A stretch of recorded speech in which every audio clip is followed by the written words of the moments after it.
اعوذ باللہ من الشیطان الرجیم بسم اللہ الرحمن الرحیم۔ تمام سننے والوں کو میری طرف سے السلام علیکم۔ جناب، جیسا کہ آپ لوگ جانتے ہیں کہ ہم کوشش یہ کرتے ہیں کہ ٹرمنالوجیز جو بھی صوفیزم میں یوز ہوتی ہیں ان کو سادہ الفاظ میں سمجھائیں۔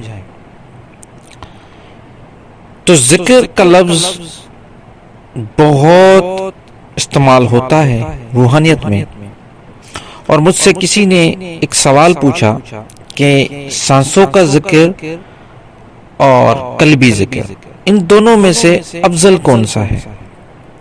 تو آج ہم اس پہ ذرا بات کریں گے کہ سانسوں کا ذکر کیا ہے اور قلبی ذکر کیا ہے، اور ان دونوں میں سے افضل کون سا ہے۔ تو دیکھیے، سب سے پہلے تو ہم یہ دیکھیں گے کہ سانسوں کا ذکر ہوتا کیا ہے۔ سانس کا ذکر اس طرح ہوتا ہے کہ جیسے ہم سانس اندر لیتے ہیں، بھرتے ہیں سانس اپنے پھیپھڑوں میں، تو اللہ کہتے ہیں، اللہ کے ساتھ اس کو بھر کے اور پھر تھوڑی دیر بریک کر کے، مطلب رک کے، اور جب سانس ایکزیل کرتے ہیں، نکالتے ہیں، تو ہو کہتے ہیں۔ اللہ ہو کا ذکر ہوتا ہے سانسوں کے ساتھ۔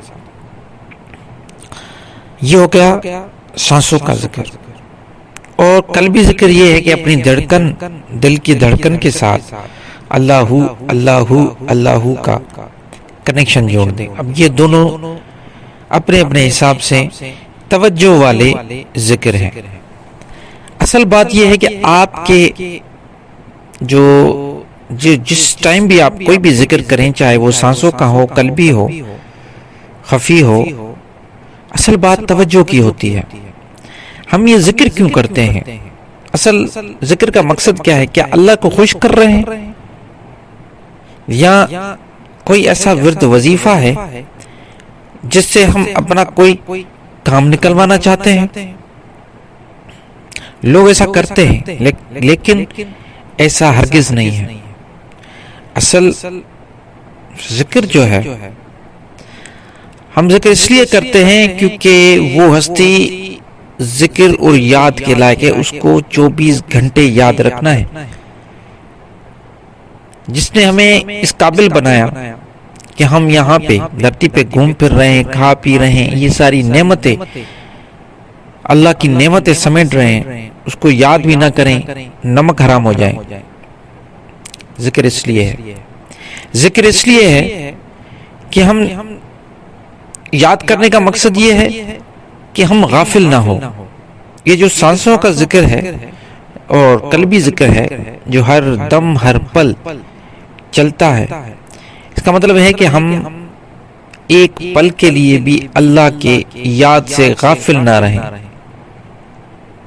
اللہ کی یاد سے غافل رہنا پھر گمراہی کی طرف جانا ہے، کیونکہ جب ہمیں پتہ ہی نہیں ہوگا، جب ہم غافل ہوں گے، غفلت کی زندگی گزار رہے ہوں گے، تو ہم گمراہی کی طرف جائیں گے، ہم غلط راستے چنیں گے، ہمیں کوئی خوف نہیں ہوگا، ہمیں کوئی احساس نہیں ہوگا کہ کوئی ہے جو ہمیں دیکھ رہا ہے، یا ہمیں مر کے پھر واپس اس ہستی کے سامنے جانا ہے۔ جب یہ باتیں نہیں ہوں گی تو پھر جو دل کرے گا وہی کرتے رہیں گے، جو جس طرف برائی کی طرف نفس ہمیں امارہ لے کے جائے گا ہم اسی طرف جائیں گے۔ تو اسی وجہ سے ہمارے بزرگان دین، ہمارے جو بڑے صوفی حضرات گزرے ہیں، انہوں نے یہ کہا ہے کہ ایک پل بھی غافل نہ ہو۔ تو غفلت کی نیند سے جگانے کے لیے سب سے بہترین طریقہ ہے ذکر کا، اور ذکر سانسوں کے ساتھ اور ذکر قلب کے ساتھ کا مطلب ہی یہی ہے کہ ہر پل ہم سانس لے رہے ہیں، یہ احساس ہے کہ ہم زندہ ہیں، تو کیوں نہ ہم یہ ذکر بھی اس کے ساتھ فریکوینسی جوڑ دیں۔ جب دل کی دھڑکن چل رہی ہے، ہمیں احساس ہے ہم زندہ ہیں، تو کیوں نہ ہم اپنی دل کی فریکوینسی کو سیٹ کر دیں اس ذکر کے ساتھ۔ اب ہوتا یہ ہے، اب نفسیات کی بات کرتے ہیں سائیکالوجی کی بات کرتے ہیں، انسان کی انر انجینئرنگ کی بات کرتے ہیں. کوئی بھی کام آپ بار بار کرتے ہیں شعوری طور پہ، جانتے جان بوجھ کے ریپیٹیشن کرتے ہیں، بار بار اس کو کرتے ہیں، تو وہ آپ کی ایک مسل میموری بن جاتی ہے، آپ کا میموری کا حصہ بن جاتا ہے. اور پھر اس کو کرنے کے لیے آپ کو پھر اپنے شعور کا استعمال نہیں کرنا پڑتا، بلکہ آپ کے لاشعور میں وہ چیز آ جاتی ہے. اب دیکھیے، میں اکثر ایک مثال دیتا ہوں، آج پھر دے دیتا ہوں. آپ میں سے جو بھی سائیکل چلانا جانتے ہیں ان کو پتا ہوگا کہ جب شروع میں پہلی مرتبہ انہوں نے سائیکل چلانا سیکھی تو وہ شعوری طور پہ جب بیٹھے اور پیڈل لگایا تو گر گئے، کیونکہ انہوں نے شعوری طور پہ سوچا کہ مجھے بیلنس کرنا ہے. جب ایک پاؤں جب پیڈل چلا رہے تھے تو ذہن اس طرف گیا تو ہم اس طرف گرے، پھر دوسرا پاؤں جب دوسری طرف ہم نے اپنا دھیان لگایا تو ہم اس طرف گرے. تو اس طرح ہم بیلنس نہیں کر پا رہے تھے. لیکن دھیرے دھیرے پریکٹس میکس پرفیکٹ، ہم پریکٹس کرتے رہے اور ایک دن ایسا آیا کہ ہم سائیکل چلانا سیکھ گئے. آج 10 سال گزر گئے، 20 سال گزر گئے یا 30 سال گزر گئے، آج آپ کو اگر سائیکل دوں گا تو آپ چلانا شروع کریں گے، کوئی آپ کو شعور کی ضرورت نہیں پڑے گی، کیونکہ آپ کی مسل میموری بن چکی، آپ کے لاشعور میں سب کانشس میں وہ چیز بیٹھ گئی اور وہ کام کر رہی ہے. ایسے بہت سارے مثال ہیں. ذکر جو ہمیں یہ کہتے ہیں کہ ذکر کرو، مراقبہ کرو، ذکر قلبی کرو یا سانسوں کا ذکر کرو، ہمارے بزرگان دین نے یہی کہا ہے کہ اس طریقے سے کرو کہ آپ کا مسل میموری بن جائے.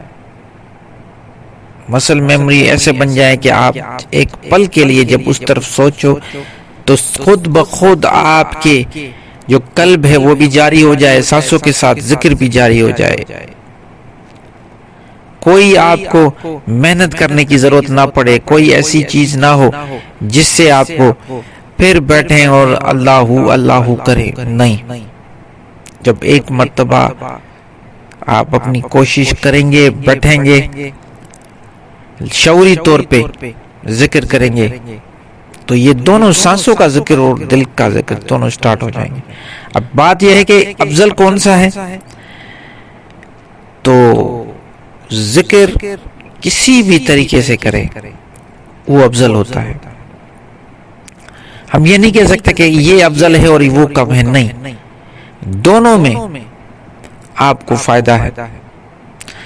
سانسوں کے ذکر میں تھوڑا فزیکلی ہمیں یہ فائدہ ہے کہ ہمیں جب سانس کی ایکسرسائز ہوتی ہے تو ہمارا جو لنگس ایکسپینڈ ہوتے ہیں تو اس سے ہمیں آکسیجن زیادہ ملتی ہے، تو فزیکلی ہمیں تھوڑا اس میں سانسوں میں فائدہ ہوتا ہے. قلب میں پھر ہمیں یہ ہے کہ روحانی طور پہ ہمیں زیادہ فائدہ اس لیے ہوتا ہے کہ ہم تصور زیادہ کرتے ہیں اور ہمیں تصور کرنے کی جو صلاحیت ہے وہ بڑھتی ہے. وہاں پہ ہمارا لنگس ایکسپینڈ ہوتے ہیں، بڑے ہوتے ہیں اور ہمیں آکسیجن پورے جسم کے ہر سیل تک پہنچتا ہے اور اچھے پیمانے پہ پہنچتا ہے. اور اس قلبی میں ہمیں مزہ یہ ہے کہ اس میں روحانیت کا جو تصور ہے اس پہ ہمیں زیادہ فوکس کرنے کا ہمیں ایکسرسائز ملتا ہے اور طاقت ملتی ہے. تو ہم نہیں کہہ سکتے کون سا افضل ہے، جو بھی آپ کر پائیں لیکن کریں ضرور. قرآن بھی کہتا ہے کہ بار بار ذکر کریں، جتنا ہو سکے کثرت کے ساتھ ذکر کریں. ایمان والو اللہ کا ذکر کرو، کثرت کے ساتھ کرو، یہ قرآن کی آیت ہے. یا ایھا الذین آمنوا ذکر اللہ ذکر کثیر. تو ذکر تو ہمیں کثرت کے ساتھ کرنا ہے. افضل ہر کوئی اپنی اپنی چیز، کوئی ایسا نہیں کہہ سکتے کون سا پھول زیادہ خوشبو دیتا ہے. ہر پھول کی اپنی خوشبو ہے،